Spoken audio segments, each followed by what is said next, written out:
Nous sommes de retour sur Direct Investisseur et nous accueillons en duplex Nicolas Chéron, stratégiste chez CMC Market France. Bonjour Nicolas. Bonjour Lucie. Alors on va commencer à parler avec vous du DAX, le DAX, l'indice allemand, donc qui progresse ce matin, à l'instar donc du CAC également. Qu'est-ce que vous nous conseillez sur le DAX? Est-ce qu'on peut prendre des positions? Est-ce qu'il y a des opportunités à prendre aujourd'hui? Alors Lucie, plusieurs informations. La première, avant de parler du DAX, c'est que je souhaitais profiter de ce passage sur TV Finance pour vous souhaiter à vous, à votre équipe, ainsi qu'à tous vos auditeurs de très joyeuses fêtes et un très joyeux Noël demain. C'est très gentil. Vous aussi. Concernant le DAX va être très peu volatile cet après-midi, il le sera encore moins demain. Il est donc grandement conseillé de fermer les ordinateurs et d'aller profiter du beau soleil qu'on a aujourd'hui. Et quand il s'agit de parler de prise de position swing sur le DAX et donc de l'état d'esprit du marché actuellement, je pense qu'on peut dire que nous avons un marché qui est relativement neutre. Nous avons un DAX qui est entre 10 300 et 10 730 est neutre et qu'il est soutenu d'une part par une tendance haussière de fond de moyen terme et d'autre part par la magie de Noël qui fait que les vendeurs sont en vacances et que les acheteurs ont tendance à tenir le marché pendant cette période de fête. Ouais. Chose qu'on a pu constater encore hier avec la magie de Noël. La magie de Noël, s'il avait vraiment lieu, on aurait eu un rallye de fin d'année. Là, on l'a pas eu. C'est vrai. c'est vrai. Je ne sais pas si Aziz est là et s'il a le poil qui s'érisse lui aussi, mais... Bon, donc concrètement sur le rallye de fin d'année, Lucie, est un phénomène haussier qui a lieu la 3e semaine de décembre. Cette semaine, le phénomène du rallye haussier entre lundi de la semaine dernière et le jeudi de la semaine dernière a fait 6%. C'était une des plus fortes hausses intra-hebdomadaires des 5 dernières années. Donc oui, et si le rallye de Noël a bien eu lieu, comme tous les ans, à cette période, et il a donné une très belle opportunité d'achat lundi dernier avec 6% de DAX en 4 jours. C'était la plus forte séquence haussière de ces dernières semaines, et c'était même la 9e séquence la plus haussière de l'année 2015 sur le DAX, soit moins de 20% des semaines de trading. Donc oui, la semaine dernière était quand même favorable et nous a montré un rallye de Noël. C'est vrai que la semaine dernière, sur ce plateau, vous nous disiez que vous étiez haussier et que vous estimiez qu'on allait avoir donc ce fameux rallye de fin d'année. Là, il semble que la semaine qui est quasiment terminée, et la semaine prochaine, donc on ne sait pas comment ça va se passer, mais il semble que ce rallye soit un petit peu compromis là. Est-ce que vous êtes toujours haussier quand même sur les indices?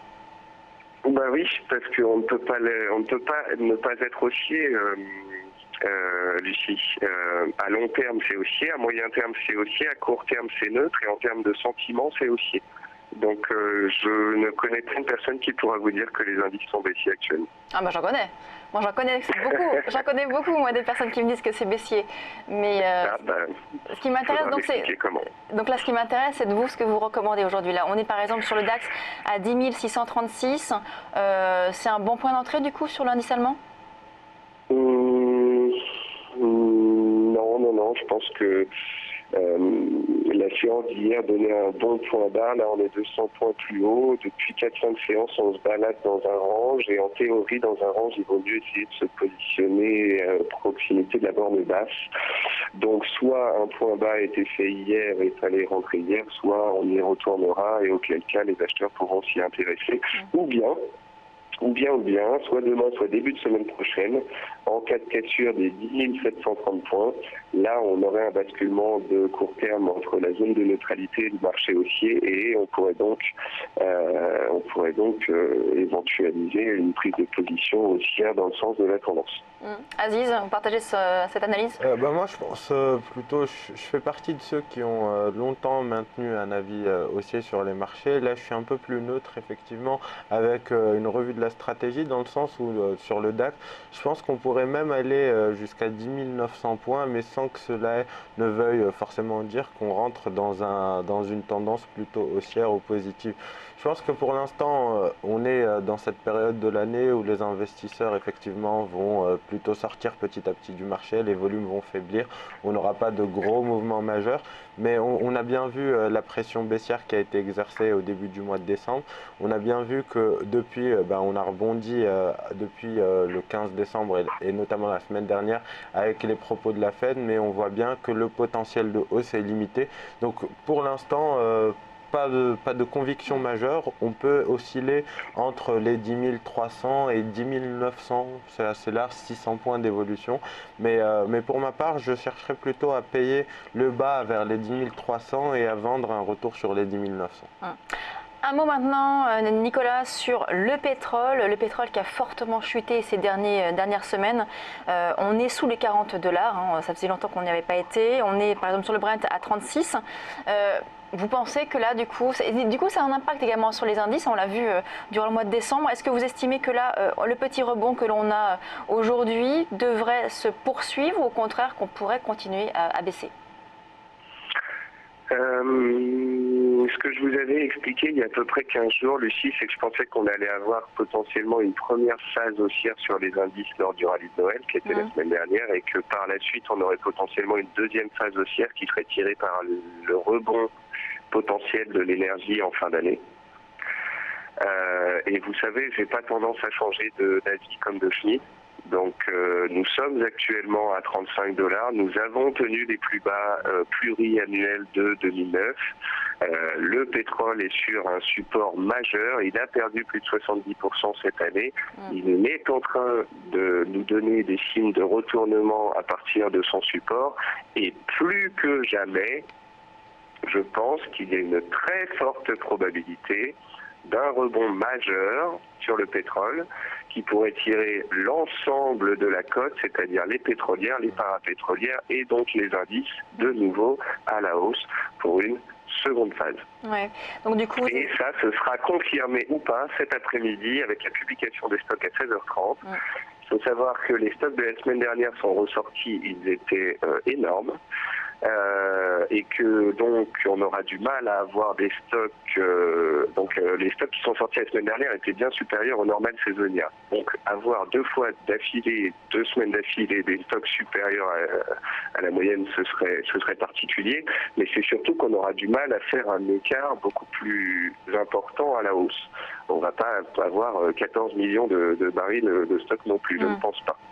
D'accord, donc cet après-midi à 16h30, il y a une grande probabilité que ça mette un coup de fouet au pétrole et que le pétrole continue de remonter, puisque en fait cette semaine, vous n'avez jamais eu autant de médias, de journalistes, d'analystes vous dire « ouais, le pétrole c'est baissier, on peut aller à 20 en 2016, c'est baissier, c'est moche, voilà ». Et en plus, tous les jours, on nous martèle que le pétrole fait des nouveaux plus bas. Donc selon vous, on a atteint le plus bas là, selon vous, et là on devrait avoir un rebond, hein, on n'a pas un point bas de long terme, mais à court terme, oui, on a potentiellement un point bas qui se confirme étant donné les chandeliers japonais des dernières séances. Et donc du coup, sur une valeur comme Vallourec, par exemple, qui a fortement chuté depuis plusieurs mois, qui rebondit fortement, on est à plus de 3% de hausse ce matin. Est-ce que vous estimez que là, il y a du potentiel, on peut se positionner sur Vallourec ? Vallourec, en fait, c'est la conclusion de mon cheminement logique qui est toujours le même, Lucie, c'est-à-dire que les marchés tiennent, le pétrole potentiellement rebondit, auquel cas les pétrolières rebondissent, Vallourec étant une des plus solides et une des plus graphiquement propres, avec la validation d'un double bottom sur les 8 €, eh bien je continue, comme depuis 3 semaines, de vous dire exactement la même chose, qu'une réaction hebdomadaire positive pourrait être en cours, et ça c'est ce qu'on verra peut-être à la clôture de cette semaine, et que si cette dernière se validait, on pourrait avoir un retournement haussier.